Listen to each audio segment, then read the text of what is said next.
When I bought my lakeside property, I was ready for peace and quiet, not neighborhood drama. Within days of moving in, a woman named Karen marched up my driveway, clipboard in hand, demanding that I sign the HOA paperwork. I told her politely that my property wasn't part of their association, but she insisted I had no choice. According to her, everyone around the lake must pay dues or face fines. I reminded her that my deed clearly excluded me from the HOA, but Karen smirked and said, "We'll see about that." The next day, 2 police officers showed up at my door. Apparently, Karen had reported me for refusing to comply with community regulations. I calmly handed them my paperwork, showing that I wasn't bound by their HOA rules.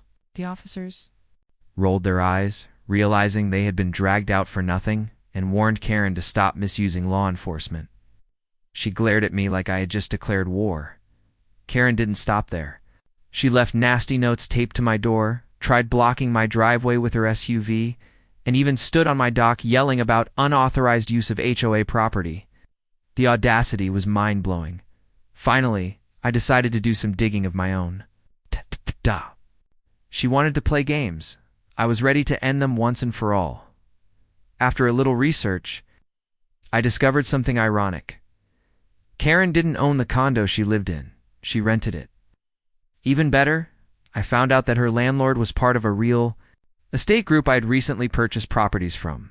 After double-checking the paperwork, I realized the unbelievable truth: I was now her landlord. The next time Karen came storming up to my property, screaming about HOA dues, I cut her off with a smile. "Karen," I said, "you should probably be more careful who you mess with, because as of last week I own the unit you live in." Her face turned white. I pulled out the rental agreement with my name listed as owner. She stuttered, trying to recover, but the fight drained out of her instantly. Within a month, Karen moved out quietly. The harassment stopped, and the lake was finally peaceful again. As for me, I enjoyed every sunrise on my dock, knowing the so-called HOA queen had no power left because her former landlord was me.